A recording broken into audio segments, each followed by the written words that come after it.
Thank you. Well, thank you very much for the introduction, and we're very pleased to be here. So we're going to just give a very brief introduction to this thing, the foundational economy. So what is it? But we don't simply want to describe the foundational economy, we also want to give you some indications of where we are trying to get to with it, and that's what this notion of social citizenship is all about. So the warning is it's a very broad-ranging presentation. We're going to go all over the place, but we're really thinking about the foundational economy because we're interested in how do we use the concept to help us understand where we might want to get to. So I'm going to start, and I'm going to talk about this idea of a zonal concept of the economy. So why do we not like the idea of the economy? Why do we want to think about the economy as a series of different zones with different characteristics? And within that, identify the foundational economy as one part of that which has particular characteristics. So I'm going to talk about that, and I'm going to hand over to Karel, who's going to talk about policy, the history of policy, where we sort of fit in with all of this, and then take the argument towards social citizenship. So what do we mean by social citizenship? How can we use this to think about politics and redoing it? And then Joe is going to reflect and conclude. I'm not quite sure what he's going to say, but he's got it worked out. So that's the order. Okay, now as I said, classically there's a lot of discussion about the economy, and as much in political discourse as in economic discourse. So this is a kind of very powerful language, but it's often not very much examined. So we kind of interested in this notion about what's the economy, what are people talking about when they talk about the economy, and just as importantly, what do they leave out when they talk about the economy. So this graph comes from Joe's book, so put it to the Econocracy book, and this is quite interesting again in relation to how the notion of the economy figures in political discourse, because the graph is showing the number of times that the economy is mentioned in political party manifestos, the manifesto of the winning party in successive UK general elections. And you can see from 1900 up to World War II, it's not there. Okay, and then after World War II, you start to get more mentions of the economy as people are interested in how do we manage the economy. And then from the 1990s, it takes off. So the economy becomes something that politicians certainly like to talk about, but what do they include in their definition of the economy, and what therefore might economic policy look like? So the post-World War II discussion of the economy is clearly around the ideas of how do we manage it, GDP, growth, jobs, and those sort of standard economic variables. But increasingly, when we look at the economy in more recent mentions, it's very much geared around industrial policy, more recently, ideas about how do we manage the economy, how do we create jobs, how to create growth. Okay. Now, in contrast, we want to think about the idea of zonal economy. So the economy is not one thing, the economy is a series of different things. They're presented here on levels. We don't necessarily mean that there's a kind of hierarchy, it's just we could present them, I guess, as a kind of series of circles, but something would always end up at the top. So we're not implying that one thing is better or worse than another, but broadly we're trying to think about different zones of the economy. Now, things aren't necessarily fixed, so different activities might move between the zones. There's nothing to say that you're always in one zone, but we think the different zones have different characteristics. And in doing this, we're not saying anything that's particularly new. We're drawing on very well established ideas by a whole series of historians like Brodel.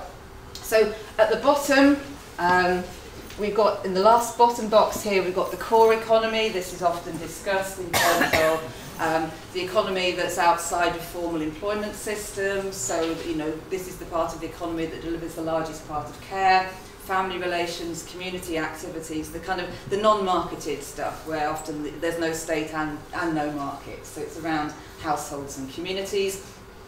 So that's something that's of interest to some people. We see that as a zone of the economy. And at the other end, we've got what we call the tradable competitive economy. This is the area of the economy that politicians talk about the most. This is the area where current interest in industrial policy is very much targeted around. So this is tradable goods and services. This is where the notions of competition come in. And then between these two things, we have the foundational economy, which I'll explain more in a minute, comprising a whole series of things that we've categorised into ideas around material and providential activities. So I'll explain those in a minute. But there's another bit here which I think is also important, because this is also quite often ignored in this mainstream political discourse of the economy, which we've called the overlooked economy: haircuts, sofas, holidays. We did call it the mundane economy, but people got upset about that because that was sort of mundane sounds a rather derogatory term. You know, mundane things are very important, like haircuts and holidays and things. But again, it doesn't fit into the tradable competitive part. It's not absolutely essential, because we can get by without haircuts and holidays. We can figure out our way around those things. But it is part of normal sort of cultural participation. And again, largely ignored by policymakers. So we're kind of interested particularly in these things in the middle, but for the purposes of this evening's presentation, the foundational economy is the key thing. So, to explain what do we mean by the foundational economy, what are we including in this? We can think about it from a citizen's kind of demand perspective, and these are the things that people use daily. They're part of the essentials of daily life. We call it the infrastructure of daily life. There's all kinds of words that we might use. But these are the things that you need, most people need most days to get through their life. And when you don't have access to these things, then things can go wrong quite quickly. So you can very quickly have a crisis. So within the foundational economy, we identify a series of things which we label as providential. So this would include kind of classic welfare state services, education, health care, social housing, those kinds of things. These are the things that we would say that we were proud to provide. A civilised society should make those things available to citizens as and when they're needed. And then, secondly, we identify a series of things which we call the material infrastructure. So again, these are often the physical systems or networks of literally sometimes pipes and cable networks, sometimes they're different kinds of networks, but they're delivering things like water and sewerage, energy, telecoms. We can go beyond that. We can think about the retail banking system, we can think about the food distribution system. And again, if you think about the idea, when these things break down, we're all, hugely inconvenienced, and we very rapidly, start to worry about these things. So a lot of the Brexit preparations are around things like, the distribution of food.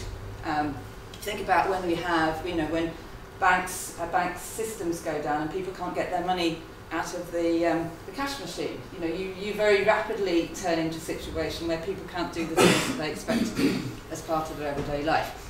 So this is what we're including in the foundational economy. These are kind of normal everyday services that people use, often without thinking, on a very regular basis. But we also are interested in these not simply from the point of view of the citizen that consumes the services, but the systems that actually provide the services too. And if we think about these as activities, then they are hugely significant in economic terms because they are large employers. So again, in any notion of the economy, we're interested in, well, what work is created in an economy. And the foundational economy is a significant employer. So in the UK, the providential activities employ about 30%. The material infrastructure employs another 15% of the UK. And you see very similar numbers across other European or industrialised countries. So the categories differ a little bit, but this is not only important to everyday life, but it's actually many of us have jobs in these activities. So by both of those measures, these are important things. So when we're trying to think about the foundational economy as a zone of the economy, we want to open things up. So just as we want to get away from any notion that the economy is simply the tradable competitive part, we also want to open up our ideas about infrastructure. So infrastructure isn't simply the railways, the electricity pylons. Infrastructure is a whole series of things that make a civilised and a safe society work for people, like a banking system or a food distribution system, and so on. And just as, you know, we don't necessarily want to add all these things up to get to some alternative GVA type measure. We recognise that these have different characteristics. So we're interested in this heterogeneity of the zones of the economy. And probably if I shift to this table, I apologise, it's a rather dense table, perhaps the font is a little bit small, but we're interested in the differences between different parts of the economy, both in terms of how does a citizen access the products of that part of the economy, but also how are they provided. So we live in a sort of business school world, not an economics world, and we're interested in business models. So how are things provided? What are the sources of revenue? Who provides the capital? What kinds of return are expected? How does policy then influence those business models? So we're interested in the differences between these parts of the economy.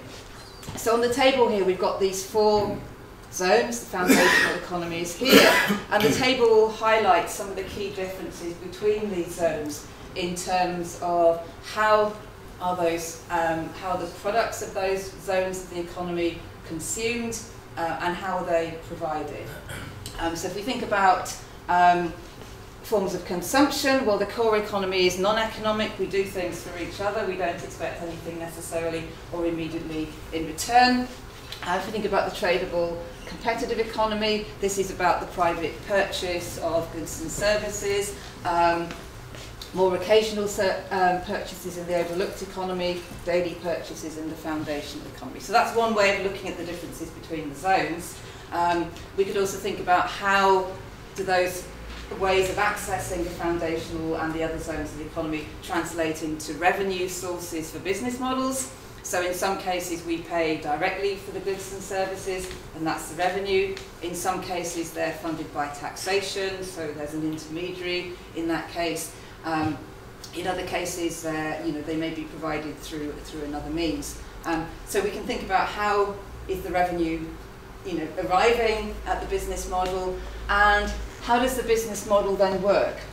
So, for example, if you think about the tradable competitive economy, you're looking at often you're looking at activities which involve a reasonable degree of risk. They're not all high risk activities, but there is typically risk. You need people to invest. There are expectations of returns, typically a high risk, high return expectation, typically short-term horizons. We're not building things necessarily for the next 50 or 100 or 150 years. So there's there's not one kind of business model clearly for that whole zone of the economy, but we can think about different characteristics of the business models of providers. But then when we think about the overlooked economy, that's typically more mixed. So you have large corporations, but you also have here many more small SMEs and in particular micro firms. And this is another problem of the normal political discourse of the economy, is it typically ignores the micro firms, which are the largest number of businesses and the largest source of employment growth. So we get a lot of micro firms in here, and those typically get ignored as well. We come to the foundational economy. Well, many foundational economy business models, particularly those involved in building transportation, energy and other kinds of material infrastructure, were typically long-term, low-risk, low-return activities. Okay? So large amounts of capital required for very long-term, very low levels of return. But one of the, coming back to Henry's introduction, one of the things that particularly interested us about the foundational economy is how the business models of many of those activities have been transformed over the time, partly through what's in our final column, which is different policy innovations. So things like privatisation, outsourcing, the arrival of new kinds of capital like private equity, changes the business model and tends to introduce more expectations of higher returns, tends to shorten time horizons, and may change the way that the business models actually work.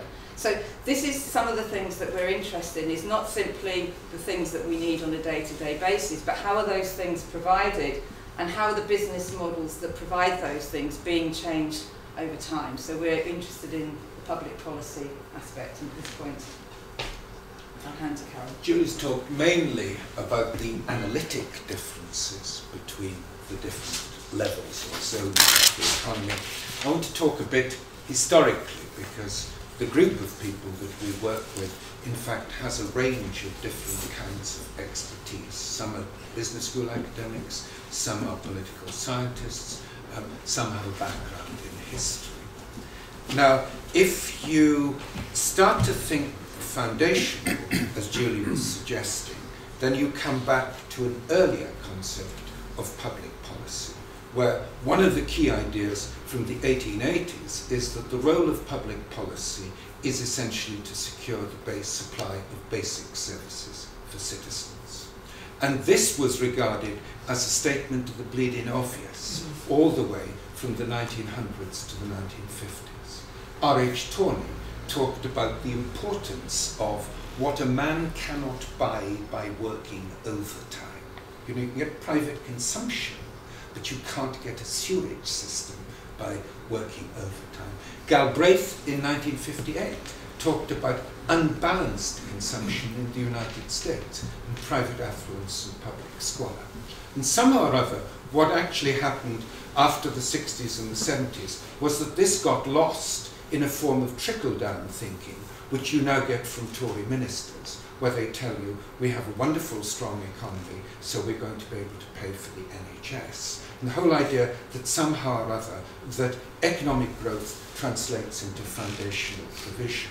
In fact, what we see are a whole series of problems about growth actually complicating foundational provision. You could think of unaffordable housing in London as being one problem. You could also think about the Gilets jaunes protests in France, which are really about fuel costs and diesel in a car-dependent country. After all, France is basically the same population as the UK, but it's twice the surface area, and large parts of France are basically dependent on car-based commuting. And that raises the whole question of different measures, like our most recent working paper is actually about household residual income, what income people have after housing and transport. And I think this is part of a process of rediscovering that market incomes can increase without guaranteeing foundational provision, so that traditionally public policy was brought in at this point. And this was never peculiarly or exclusively of the left across Europe. People talk about municipal socialism providing gas and water. Well, in Birmingham, under Joe Chamberlain in the 1870s, it was of course a liberal administration. People talk about Red Vienna in the 1930s. Before 1914, the Viennese administration embarked on gas and water socialism under reactionary anti-Semitic right-wing dominance. The idea of basic services for the citizens was there for the right and the left, and you can see this in the national settlements after 1945 in all the West European countries, which very typically are led by social democrats, but in fact co-opt the Christian Democrats into supporting the settlement.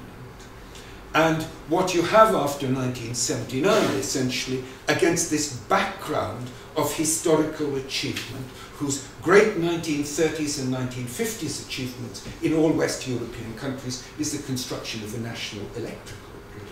At the end of this period of construction and achievement, you actually have, after 1979, privatisation, outsourcing, and mis-selling, which has one basic precondition, which I think determines everything that goes wrong, which is that the foundational economy, whether you look at private 19th century railway companies or municipal bonds in Germany, was essentially a 5% economy.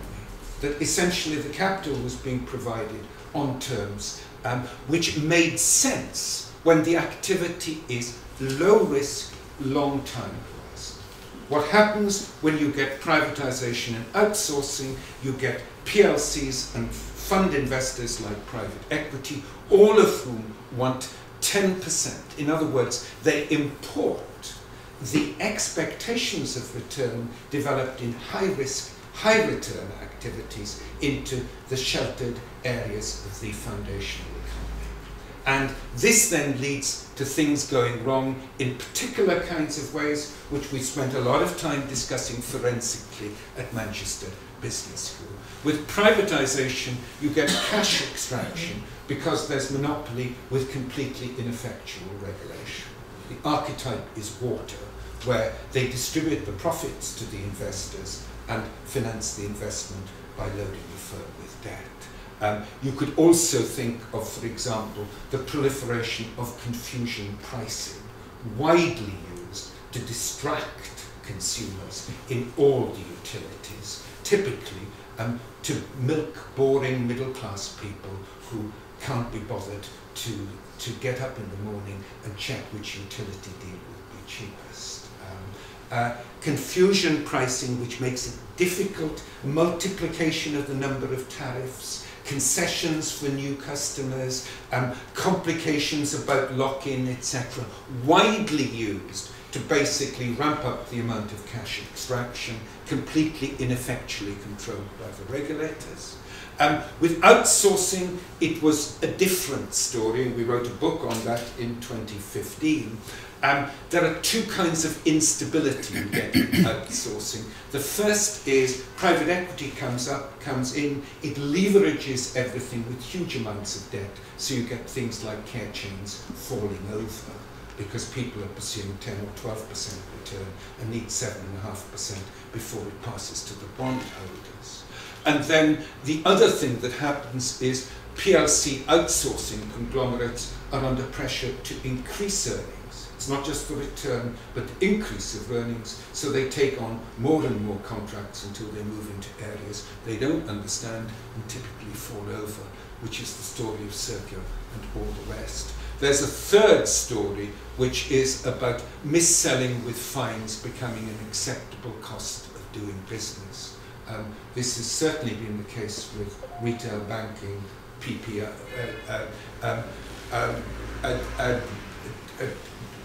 payment protection insurance, and you now see it again with European diesel cars. 500,000 diesel cars in the United States cost Volkswagen 25 billion. 11 million illegal diesel cars in Europe so far haven't cost them any money at all. There are large numbers of people operating in the foundational economy who basically understand that fines are an acceptable cost of doing business, which of course effectively encourages gaming systems and simply cheating. So this is the world we've created, and we want, of course, a different world. And I think this is not simply about something like the reform of regulation and the choosing of the right economic policy. It's about a much broader range of political issues, which ultimately come from the distinctiveness of foundational spend. Morally, as Julie said, it deals with essentials. Things like housing or legal aid would be a very good example, are unlike a £13 dress from Primark. I mean, a £13 dress from Primark is very nice on a Saturday night. But a legal aid system which gives people access to the courts is obviously, quite simply, of a different moral order. And you can think about then the collective and the individual. A new kitchen is a very nice thing to have in a private way, but clearly clean air in our cities is a very important collective good. So there's a morality element to it.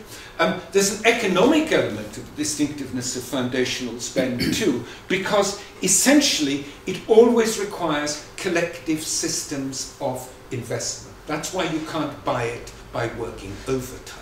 So if you actually think about it, for public transport, you need infrastructure.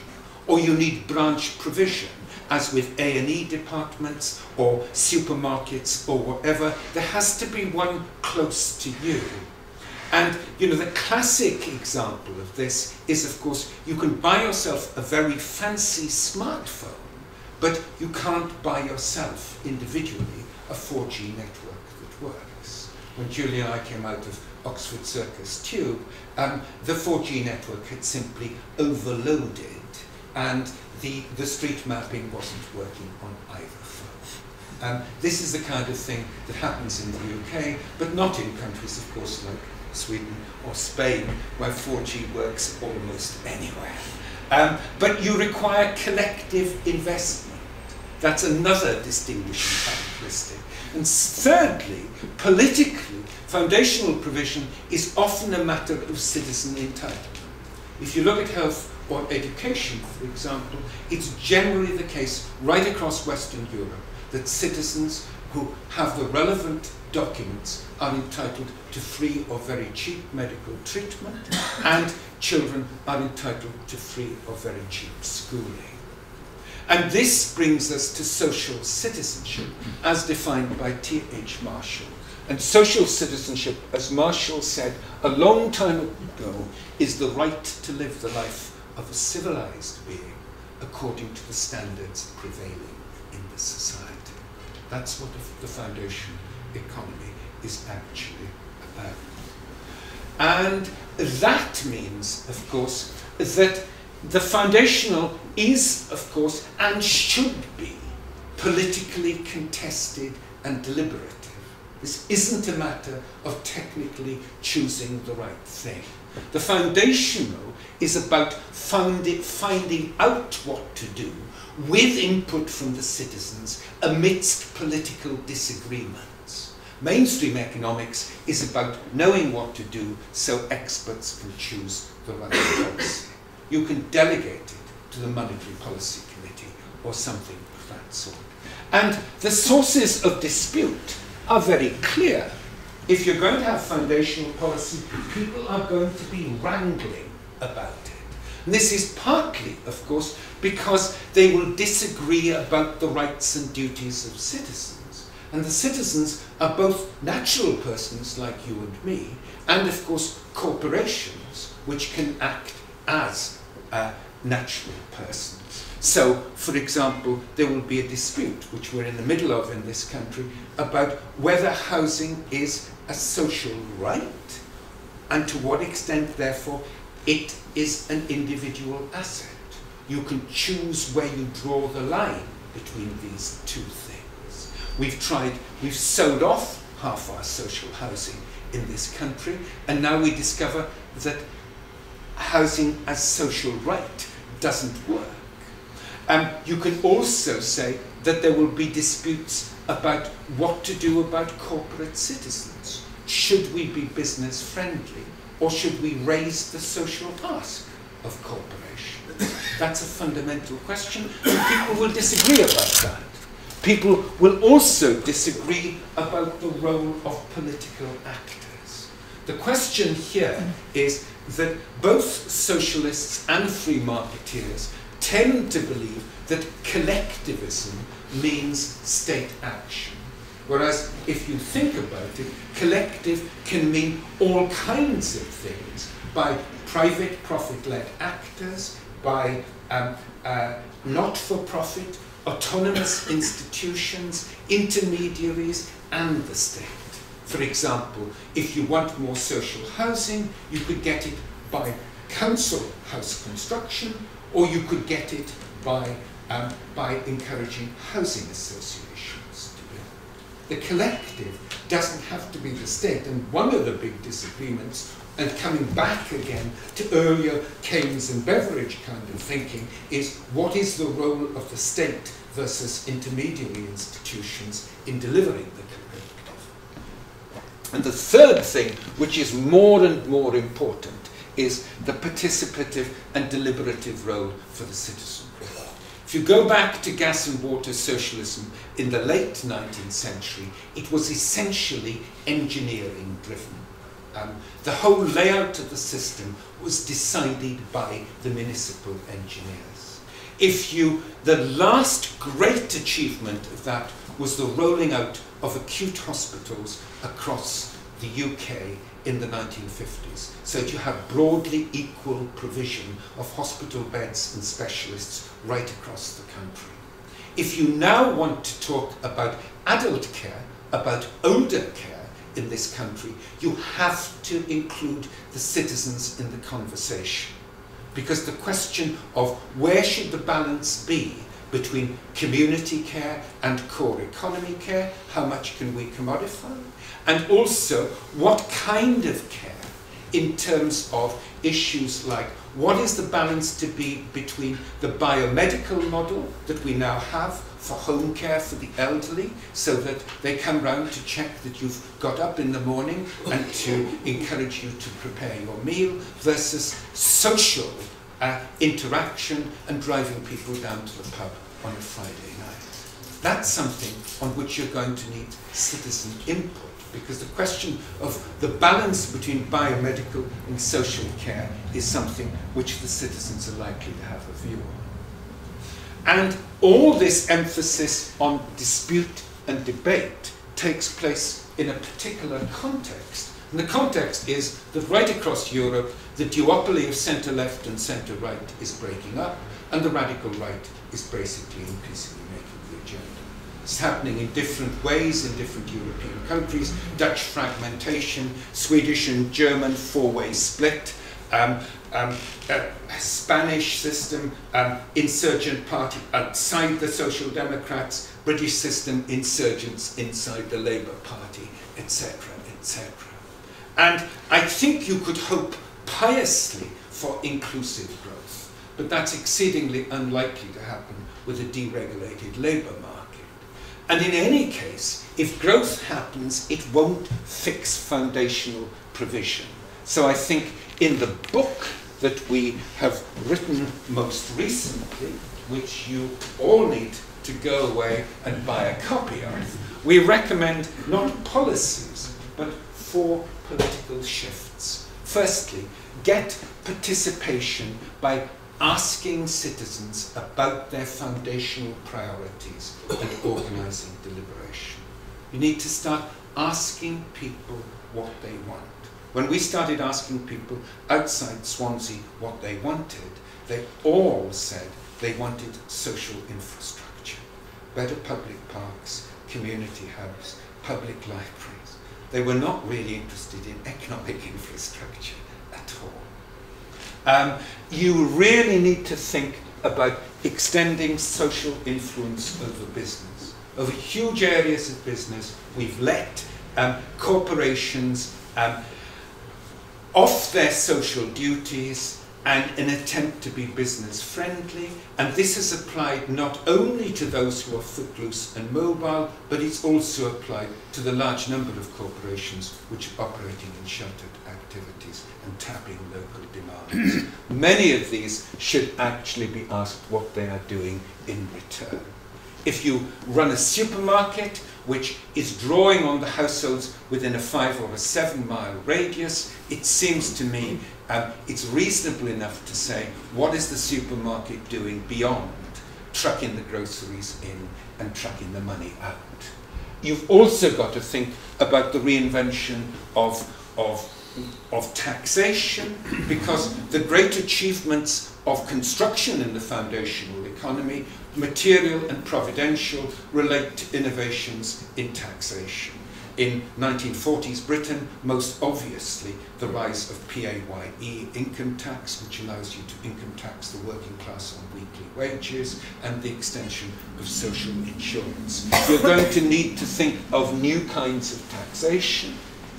And then you're also going to have to think of foundational alliances. And I think it might be well to do that on the basis that government is not always benign or capable. I mean, it seems to me one of the key defects of the present Labour opposition is that it thinks the government is a shambles, but that somehow or other, if you were to put Labour ministers in, you would have benign and capable administration.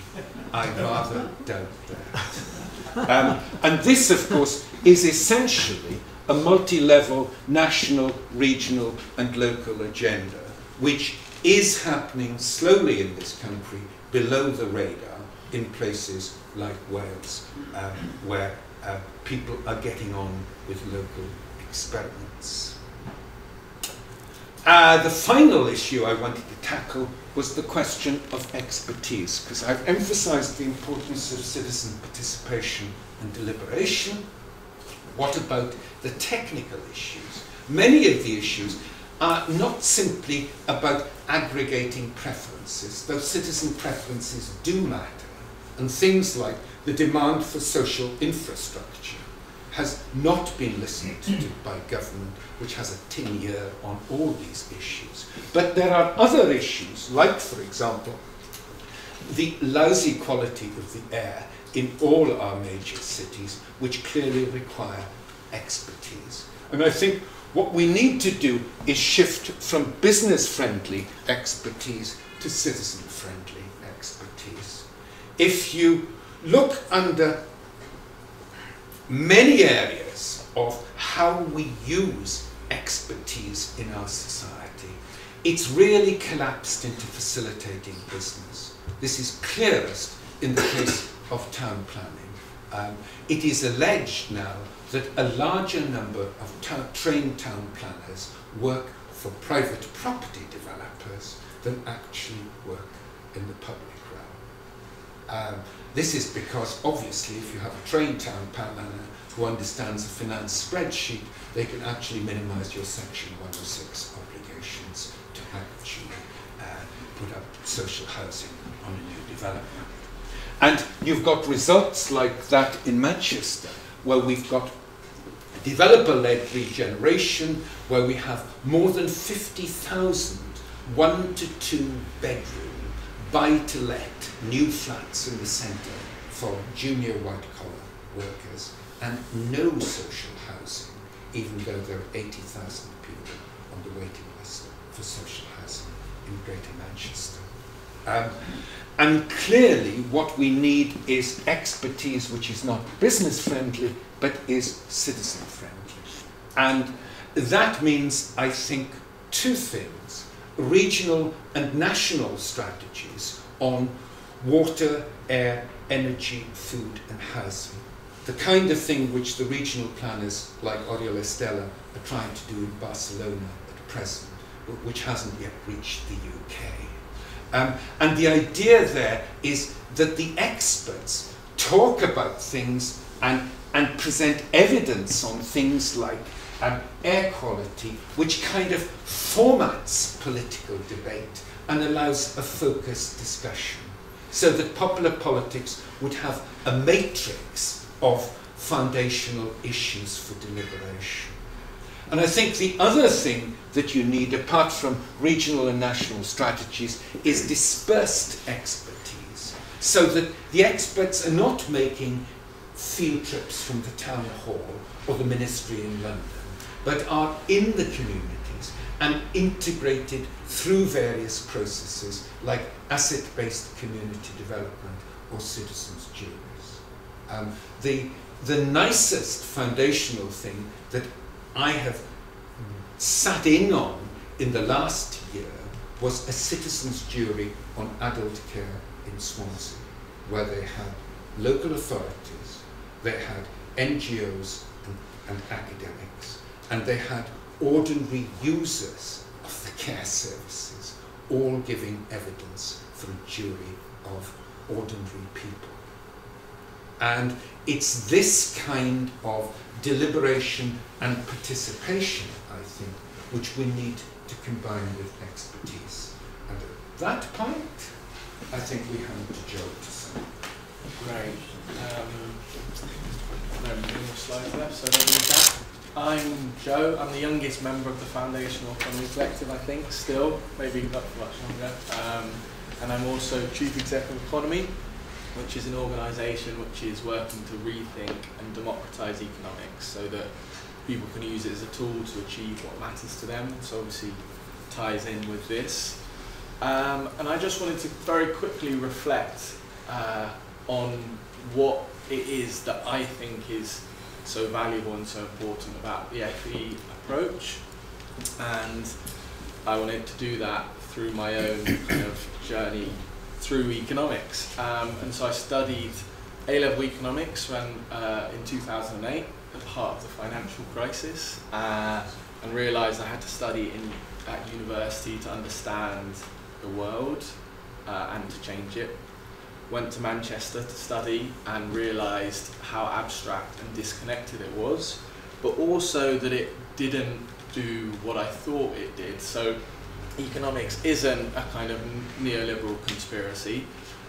You can use it to argue for progressive causes. You can use it to argue against austerity or for better jobs or inclusive growth. But obviously what this presentation has showed is that even then there is so much that is missed out, and that frame is very narrow. And so meeting Karel and Julie while I was at Manchester and while I was part of a group of students campaigning to change economics, this thinking that was at an earlier stage then but was already showing or searching for a kind of fundamentally different way of thinking about the economy that led to economic policy and policy more broadly that both had different objectives and different methods, different ways of doing it.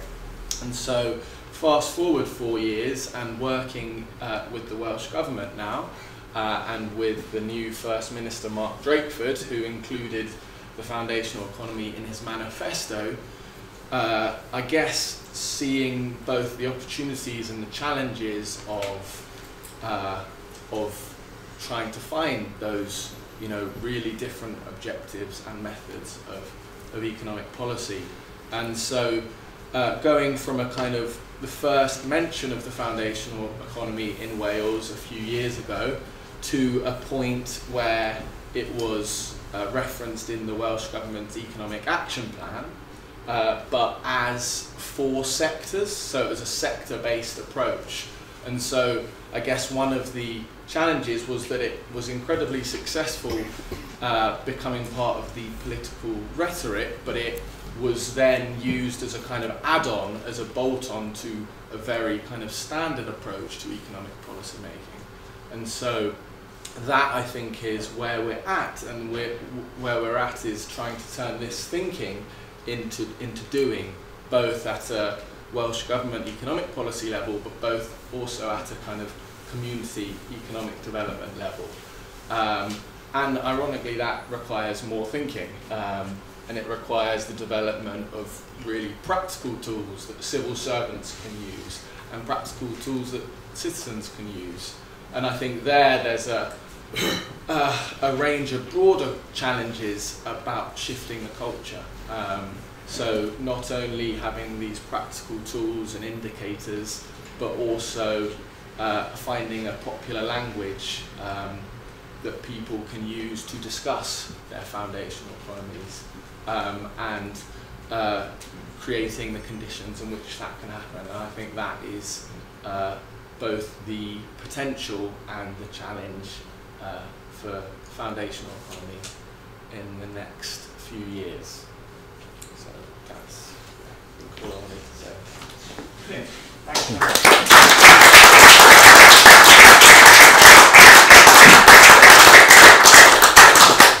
Right, if you'd like to, all three of you come and sit at the front. I was told recently that the NHS started in Wales as well, isn't it? That some of the sort of case studies or the pilots that led to the NHS started in Wales. So there's a historical precedent for the foundation economy becoming the great British valued care of Wales, which is... Yeah, the first 2 places to have whole population comprehensive health insurance in the early 1930s were Llanelli and Ebbw Vale, which are both towns of about 30,000 population, and this was completely invented by the locals. And this provided the prototype for what was afterwards rolled out as the National Health Service, including in the case of Llanelli, having a strike of the doctors because they did not want to become paid employees of the local social insurance system.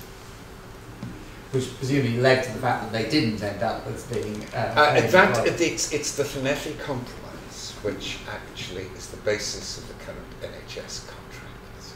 I think there should be a movement to reinvent the way Wales has influenced us, because we probably don't know as much about that as we should. But anyway, so we now have about 40 minutes. Unfortunately, Karel and Julie have to rush off very sharp, so there's no sort of stretch space. We sometimes go slightly over time.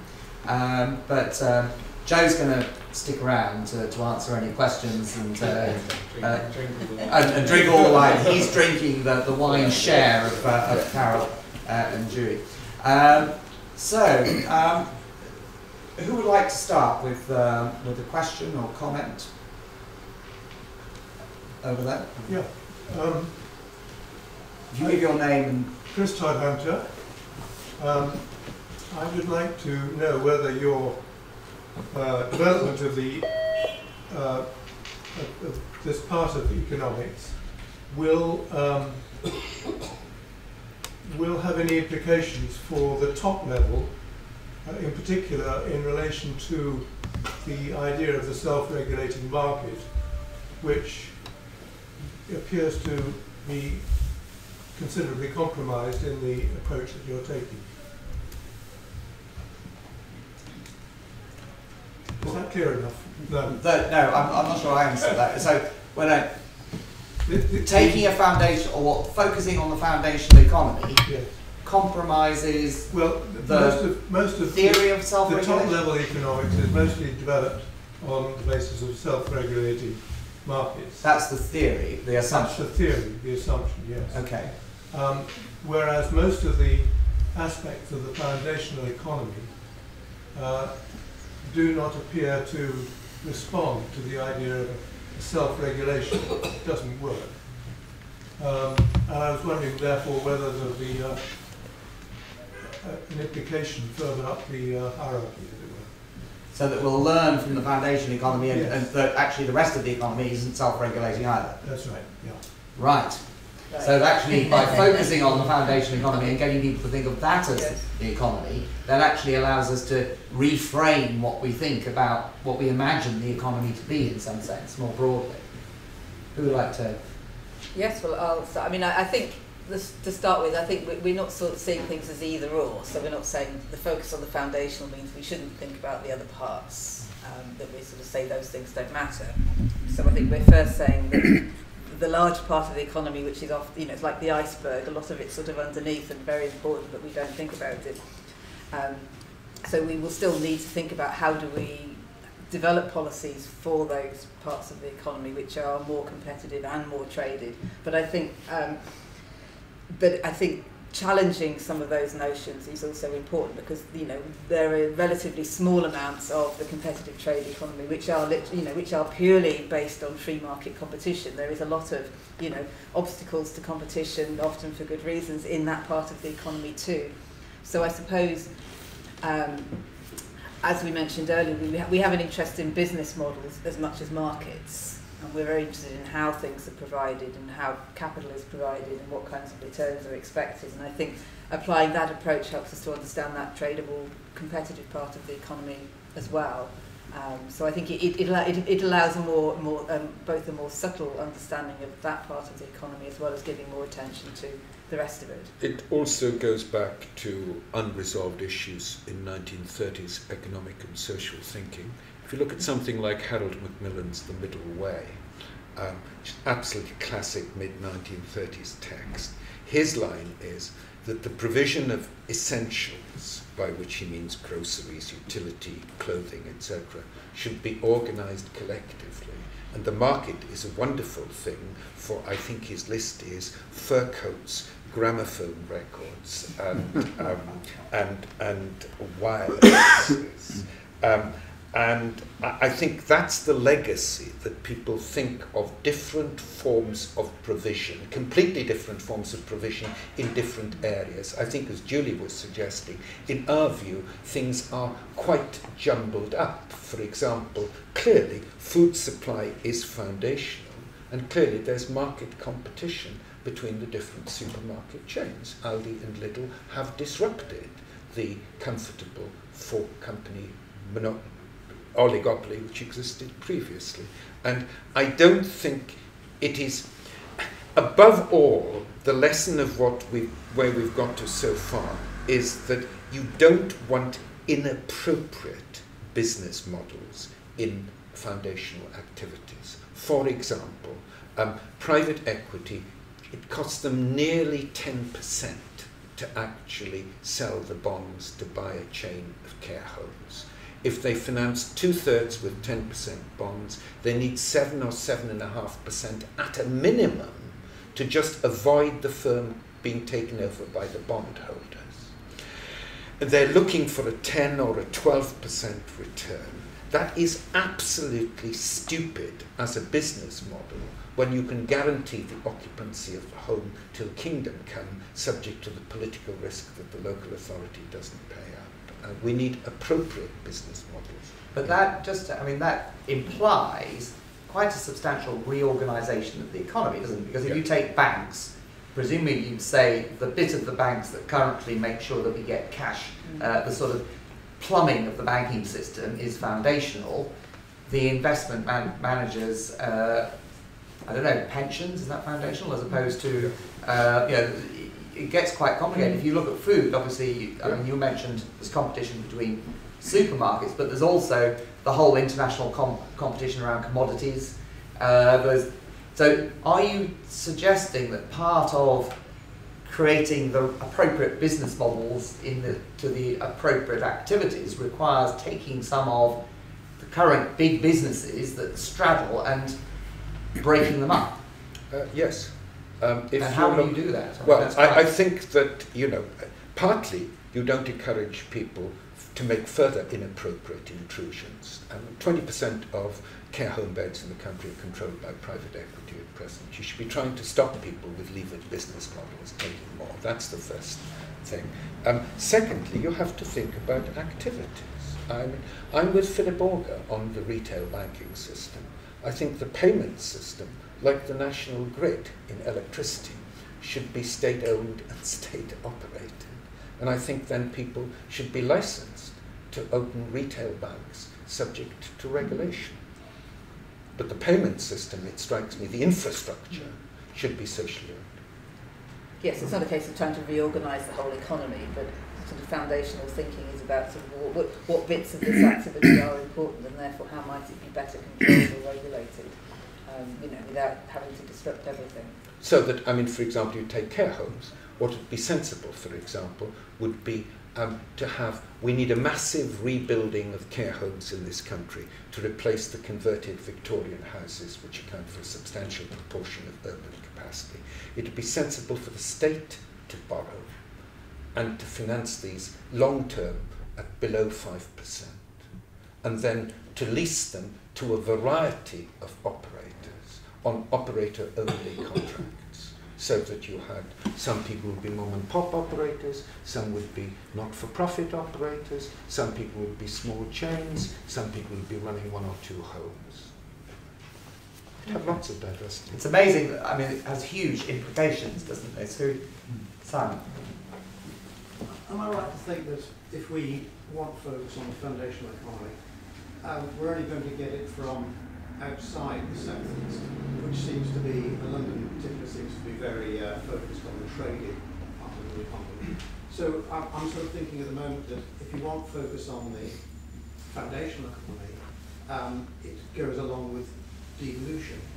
As far as to, I notice you're from Manchester rather than from London, and a lot of the historic examples as well are from the northern part of the country or from the regions. So do you think the way to get to more emphasis on the foundational economy is via devolved government? Yeah, I mean, I think clearly the foundational economy is hugely important, even in London. If you look at the employment statistics, you still have a significant part of the London workforce in foundational activities. But I think one of the reasons the impetus comes from outside is that we've been hit over the head for years about the GVA gap, you know, which never closes. So as the regions, we're always being criticised for being, you know, having low productivity, low GVA per capita, with no means at all to actually close the gap. And one of the drivers for our thinking is, well, actually, why, you know, GVA is not a very helpful measure because of, you know, for all kinds of reasons. And why would our focus want to be, you know, this impossible idea of closing the gap, whereas we might think instead about the things that matter to everyday life and whether those could be done differently. And I think certainly that's part of the thinking behind the Welsh Government's interest is, you know, Wales is never going to close the gap with London, and it's a futile endeavour, so why not change the objectives? So the logic of that is, that yes, you would want more devolution and more control over resources in order to follow through some of those implications around, you know, transport and lots of other areas.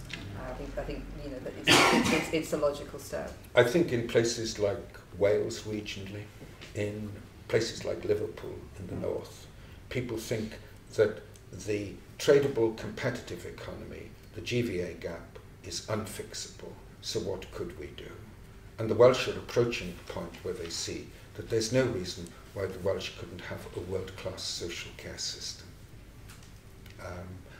I.e., in a sense, displacement activity, if you can't close the gap. But I would say the foundational economy is relevant to London. It's relevant to London in two ways. Firstly, London needs essential services. In fact, to some extent, with infrastructure, it needs more essential services.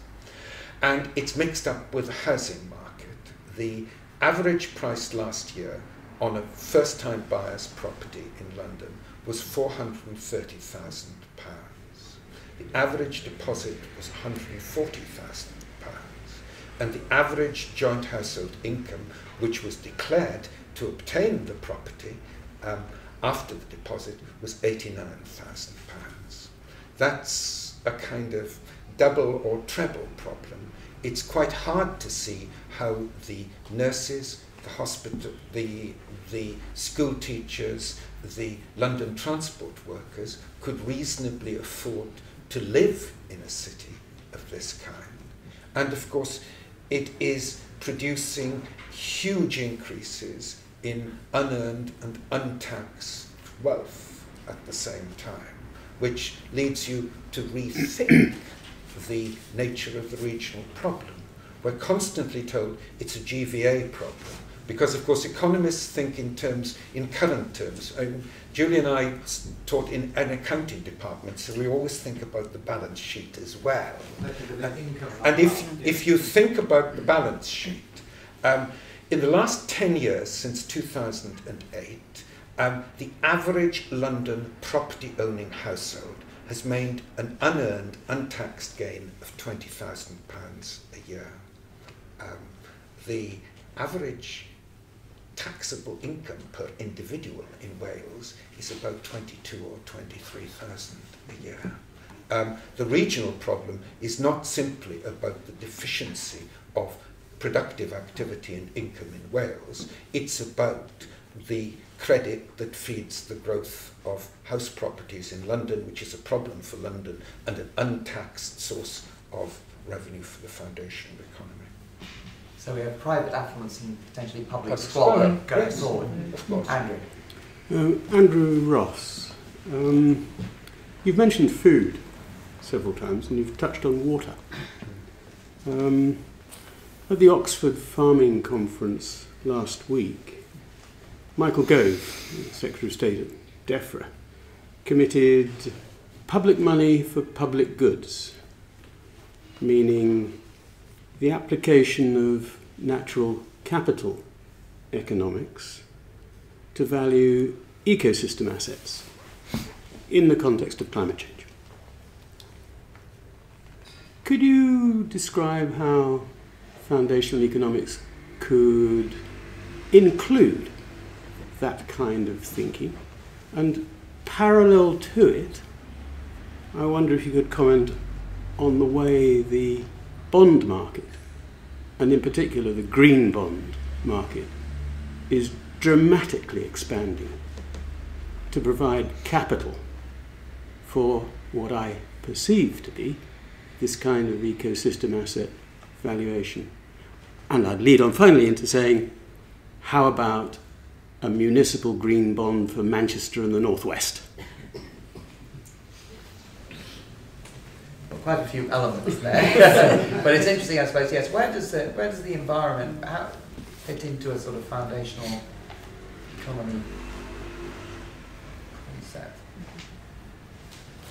Right, this is a big set of questions. I'm not sure whether we're going to give you a satisfying answer, but I think that trying to think through the kind of ecological implications is something that we're really only just starting on. This is a very large kind of project, but clearly it's important because, you know, foundational things are important, but some foundational things are, you know, hugely energy consuming. Transportation, energy, food systems require a lot of energy and produce a lot of carbon, so technologies around those things matter.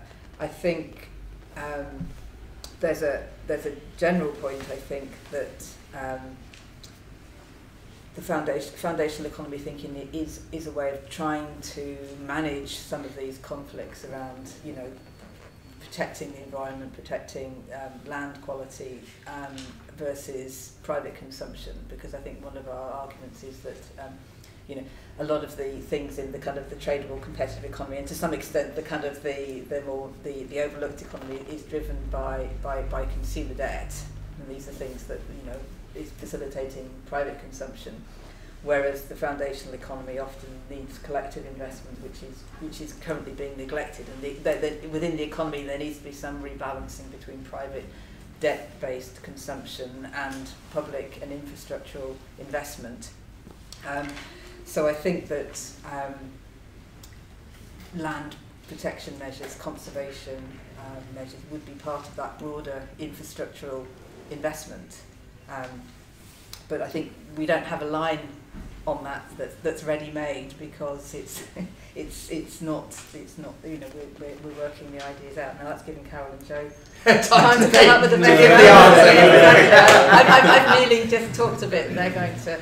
Well, firstly, I think thinking about the heterogeneity of consumption is very useful if you're concerned with ecological issues. Because some kinds of foundational consumption, like food and energy, are high carbon, but many of the providential services, health, education, libraries, are actually very low carbon in and part of the agenda clearly should be not simply to actually puritanically tell people you can't fly by Ryanair, which we all guiltily do, of course, but to try and say, well, you say you want libraries, community centres and public parks. These are actually very ecologically responsible things to have. And I think that figuring out how to sell low carbon social consumption is a very important part of an ecological agenda. I think the other element that's important is that at the end you're brought towards, I mean, I think the most serious thing that I've read is the Goth book, Heat, Greed and Human Need, on this. At the end you're always brought to this business that you need to degrowth. And this is always really classically represented as the conflict between human wants and the environmental constraints.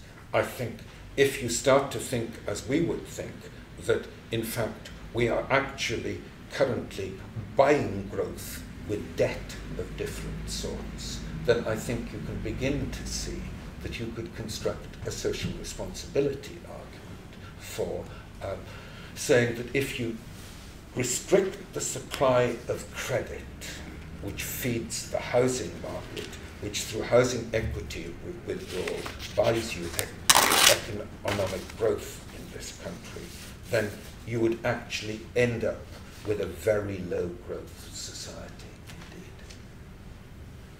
indeed. Forgive me, could I just ask a specific question though? Because Michael Gove's committing £3.2 billion in the transfer using natural capital economics, valuing this over to the private capital debt market. Isn't that absolutely right at the core of what you're trying to describe as foundational economics? Yes. What would the capital market want? What's the price on the market? Well, these green bonds are getting away at 1.125%. The staggering scale of the money that's trying to get in to this arena is astonishing. And to meet the carbon obligation, we've got to do this $1 trillion by 2020. That's Philip Hammond and the Climate Change Act. This is for real. Well, let's, I think, because we can't expect to have all the answers to everything. So I think, but it's very interesting that, in a sense, you know, of course it must be foundational for our survival and so forth, that we have a clean air, we have an environment and so forth. So I think it's interesting, and green infrastructure is a term that's often used, which I think fits quite nicely into that thing. We'll need to think about that a bit. Yes. Okay. We don't have a ready-made answer. Yeah. Tim. Thanks, Richard. Tim Foxton from Sprue at University of Sussex. Really interesting. And I mean, sort of following on from the previous conversation, I come from an ecological perspective. So, you know, one aspect of this sort of moving away from the one solution to moving away from debt-based consumption economy people talk about is a basic or citizens' income, and your emphasis is obviously more on the sort of ensuring the access to the basic services. So I wondered if you had a view on the basic income, or do you see that as a more too much of an individualistic solution?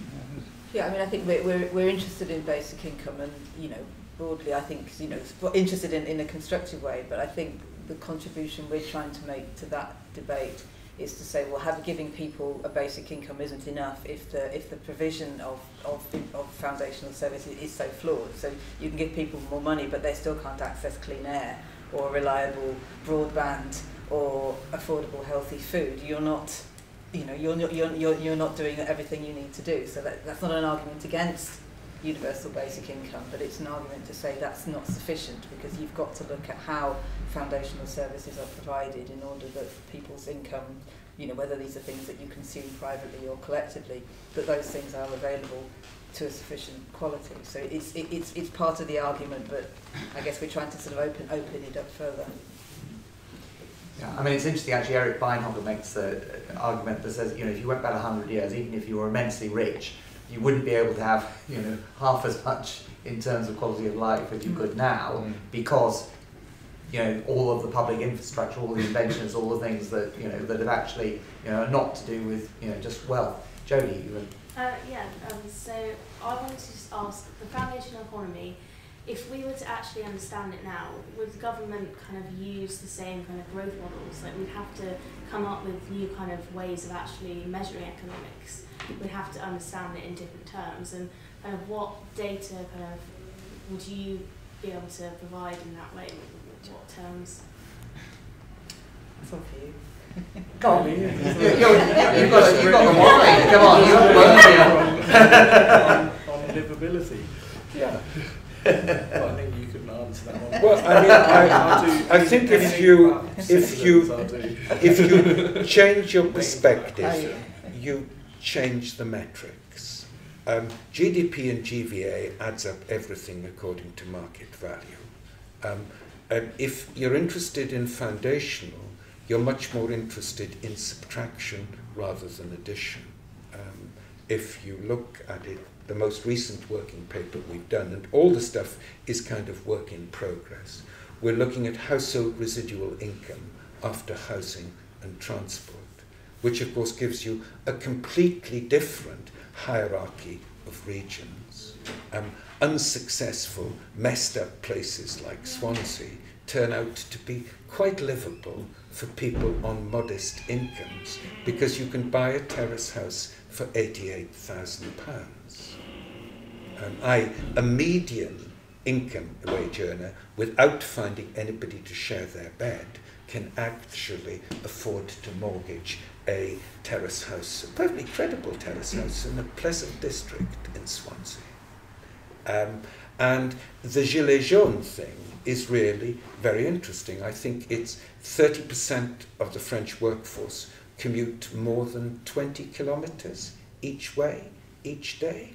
It's, you know, it's a basic fact about France. And people will be saying, well, GDP went up by 1.7% last year. Well, the protesters are telling you that's not relevant to me. And we've been trying to raise the wrong thing. And I think subtraction, residual income after meeting basic housing and transport, social wage would be another one. And also listening to what people say they want. I mean, this is really quite fascinating. I mean, if you take the universal basic services discussion, for example, the UCL researchers proposed that everybody should be entitled to free local public transport, which sounds fine, until you actually look at how people get round in medium-sized typical British places, not in London. And in Swansea we found that 85% of respondents usually had access to a car, which they used for everything, and 40% never used the bus. Never used it. You have to look at what people do, what people want. I don't think people would be against the extension of cheap buses in Swansea, but you'd have to be careful to negotiate it with the citizenry when most of them are driving the car to the supermarket. I think it's completely different mentality that you would require. Maybe I'd like to now ask Joe, because with a citizenship, I'm making work for those glasses of wine, but this sort of asking the citizenship, I mean, how do you see that happening? Has it actually, what is the experience of this in terms of engaging with citizenship in the question of how the economy should be organised? Thank you. Well, I think there are a fair number of international examples of things like participatory budgeting, which can be learnt from. There's also a kind of growing movement around deliberation in the UK. The RSA ran Citizen Economic Council, which finished in April, and that was a kind of experience of trying to work with citizens. Similarly, the government is also now running 3 pilots with local authorities. So I think there's a kind of growing movement there around deliberating on economic questions. I think mainly provoked by Brexit and the feeling that policymakers know very little about what people are thinking and feeling. So I guess then... Except for that Cummings guy, he knew everything, didn't he? Remarkably, he put his ear to the ground. Yeah. If we could do that, all do that, that'd be great. You really have a choice between effective participation and deliberation, or the manipulation of opinion by people like Dominic Cummings. I mean, we haven't worked out the ecological angle, but we have worked out the political angle. And the political angle is, if you're worried about populism, which is a generic term to cover politics escaping elite control, if you're worried about that, then you have a choice between, you know, Joe-style deliberation, participation, democratisation of knowledge, or you have the manipulators. And the manipulators will use big data, and they'll use Kahneman and Tversky type behavioural insights about how you pitch things. I mean, you know, anybody who'd read 1980s Kahneman would know that if you offered people either take back control versus this will reduce GDP, when 40% of the UK respondents don't know what GDP is, that this choice between the positive and the negative would clearly go to the positive. And that's what politics is about in this country and across much of Western Europe. And if you want it different, it seems to me you've got to buy into a much more participative kind of agenda. And so I think there's appetite there, but then I think there are significant barriers in terms of the lack of diversity within economics, and the alienation that most people feel when hearing the words economics or economy. And or accountants, man. Oh yeah. And I think also then the underlying that, the fact that people who have had economics training and people who haven't think about the economy and by extension the world in quite fundamentally different ways. The kind of underlying imaginaries are very different, and there's some kind of growing and interesting research kind of exploring that, and so that there is a need to find a kind of different and shared understanding of the economy or whatever that is, and a language to talk about it as a first step for that deliberation to work and to go beyond the usual suspects of the kind of, I guess, the small ring outside of kind of our elites of politically engaged, and go beyond that. Cool. Richard Walker. I was going to ask you, I'm from the Department of Transport, but I'm in a private capacity. I was going to ask a spectacularly complicated question, but I know they've got a train to catch. So a simple question, which is to kind of plug the book. So you got the book out in October, if I remember rightly. I commend it to everybody. If you've not got one, you'll get one and read it. My question is, what reaction has the book got so far? Because it seems to me this thing about first they ignore you, then they ridicule you, then they attack you, and then you win. You know, where are you along that journey? So what reactions has the book got so far?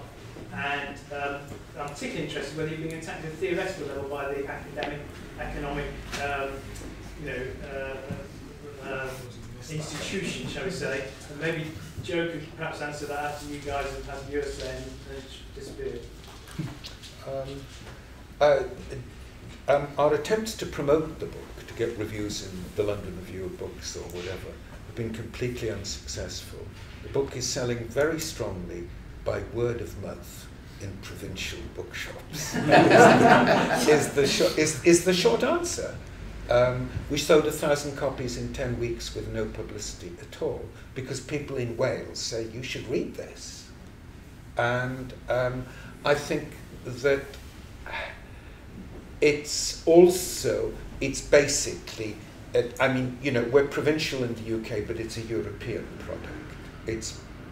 The German edition comes out from Zurkamp next June, the Italian edition from Einaudi in April.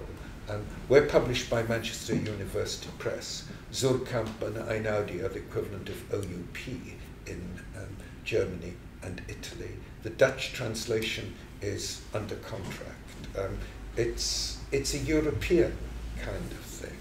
And people in different European countries pick up on different things.